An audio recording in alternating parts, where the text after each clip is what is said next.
T-Man 978 Chill Review. Hello everyone, T-Man 978. I sold this guy, but I try not to let anything go without me reviewing it first. So here you go. Transformers Generations Fall of Cybertron Blaster. Blaster has 5 mini disc dude companions right there. He came with this one, Steeljaw, but I have all 5 of them, and all 5 of them are leaving as well. So I'm going to show them off too. Everybody who's played the game Fall of Cybertron or War for Cybertron knows that this is basically just Soundwave's body with Blaster's head on it. But they went the extra mile of changing this whole entire chest right there and giving him his own gun. This is what Blaster's gun is supposed to look like. It's what it always looks like, which is cool. I wish they would have went the extra mile and changed some of the other details, because it's kind of boring for him to be just a straight up Soundwave repaint. Let's zoom in on his face. The face sculpt is cool, but the paint is kind of lacking. And I have the light above his head, and you can't see the light piping, so there you go with that. The bad part about him and Soundwave is when I touched this toy, I was like, holy crap. If you think Combiner Wars toys feel cheap and flimsy, this thing feels like it's made out of literal styrofoam or paper. Because it's so cheap feeling. I try to let it go and not pay attention to that, but it is definitely weightless almost. And they're minimal with the amount of paint. There's like nothing down here. I mean, a lot of this is fully painted red and the yellow and silver, as you see. So they did put a lot of paint on it, but then there's areas where there's like literally no detail. And look at how hollow that is, but that's part of the transformation. No covers. They don't do covers anymore. Only with certain figures. This is cool. They have this Autobot logo in his hubcaps, which of course is different with Soundwave. And this is a friction Dawn wheel up here. But what he can do, besides kinda look like Blaster, you push this open, and now he can port in these data discs. Just shove that in. If you pull this out back here, he can fit in more data discs. And just like the Masterpiece Soundwave and KFC Transistor, these things have a time getting inside of him. It doesn't matter what way you put them in there, because I'm, as you can see, rotating this all types of ways. But he can fit 3 guys in there, but now he has his spine hanging out his back. So what you're supposed to do is push eject, and you can shove this in his body, and now they just pop out and transform. Barely, because that didn't transform and this didn't transform, but I'm gonna go into them separately later.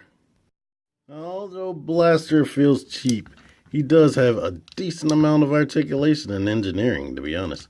Like the shoulders can go up like this and rotate like that. You can hinge this down, but that doesn't really help the articulation. He has swivel right there. The arm can go out right there, so when it bumps there, you can make his arm go out right here on the bicep. His elbow bends more than 90 degrees due to transformation. The wrist can hinge up and down, and they swivel. He has no waist joint. The legs can go out like that, forward and back, because they're on a universal joint right there. He has mid-thigh rotation, and the knee bends about 90 degrees. And the foot can go all the way back due to transformation. And come up just a little bit. So he has a really good amount of articulation. His data disk minions, let's start with my favorite one of all time. Of all of these, I should say. Ramhorn. That's his details right there. This is what he looks like on the bottom. And watch this. Oh, he transforms perfectly. Let's do that again. I almost want to keep him. But he transforms perfectly. You can see little guns down there. A little missile pod right there on the shoulder. His face, his horn. A little hump in the back. The tail comes out. I mean, you can't really pose him because everything is like spring loaded. If you let go, it comes right back out. So he's neat. He's cool. His gimmick works, and I love that about him. Next up is Sundor.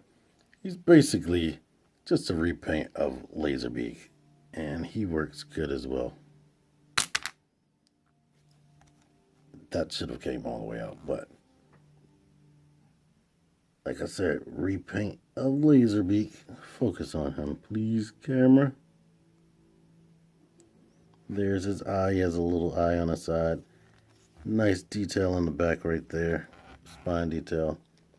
Feet, I guess you can call these feet down here.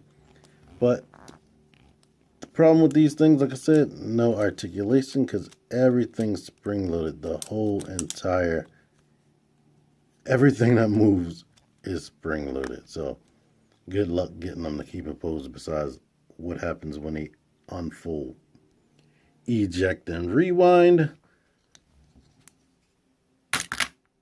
Boom. It's impossible for them to stand up. One time I did this and they kind of came up like this, but the toes need to be pulled out. And if the toes came out by themselves, it would stand up like this at least. Now these two guys have articulation because you have to rotate the arms to get them to be down the correct way. So here you go with this. Now what looks bad about them is this stuff on the side right there. And their proportions are a little bit wonky. Let's zoom in on at least one of their faces. Like, that's not comic, toy, toon, or anything accurate. They just gave him his own look right there. And this guy should be his duplicate, so yeah, both of them are inaccurate. They look like this from the back. They have what can be considered a gun up there. Because these are also retools of Rumble and Frenzy, or repaints. Yeah, retools, because their heads are different. The heads do not rotate. So I guess you could flip this around, and now he has gun arms. But, yeah, they're basic. They're not posable. I mean, you could sit them on Ramhorn, like that. But once the spring decides to activate, he's going to spring off of him. I decided to save worse for last. Steeljaw. Oh boy. This thing is a retool of Ravage. They gave him more what looks like fur on the side. Or at least I think Ravage was retooled. I'm not really sure now. But you have to do more to transform him. Like, his proportions are really wonky. And his whole back, or this is supposed to be his back, is just hanging off, and this is supposed to be his tail right there. Yeah, I have never liked this thing. It looks like an abomination. Ugh. I don't like it. Here you go, this. Yuck. Here they all are together, so you can see that group shot right here. Let me do a comparison with Brainstorm. Blaster is a tall Voyager, and Brainstorm is a tall Voyager too. They're just about the same height. I think Brainstorm is just a little bit taller, but both of these guys are significantly taller than most of the other Voyager class figures. I forgot to mention it, but the finger right here is molded in such a way where it looks like if you do this, he's touching his own button, and he can open that up right there, which is cool. It's really meant for Soundwave, but Blaster gets it by default. But anyway, transformation. What I like to do is rotate these fists, bring them in like that. Lift this up, rotate that out, lift this up, bring that up like that. Bring the wheels forward, rotate this hinge down. There's a little peg that pegs into the side, this peg right here. When you bring that down and lift this up, it pegs into the side, and now these panels come together and cover his head. The arms just basically rotate and come together right there. You can pull this out of the way and unhinge all of that. Bring the other arm together. Legs, rotate this up like this. Bring the feet all the way back. Unhinge this. Peg that to the bottom. And now rotate this forward. And the foot should tab right here. So let's get that together.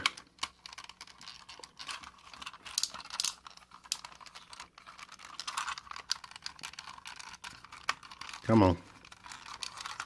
Oh boy, oh boy, oh boy.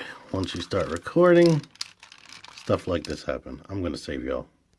With everything tabbed in, now you need to just bring this forward. And it basically just hinges and comes up here. And now, I guess you can leave it like this, or you can hinge this little door out like this and actually bring it up, bend the little fake buttons and hinge it like this right here.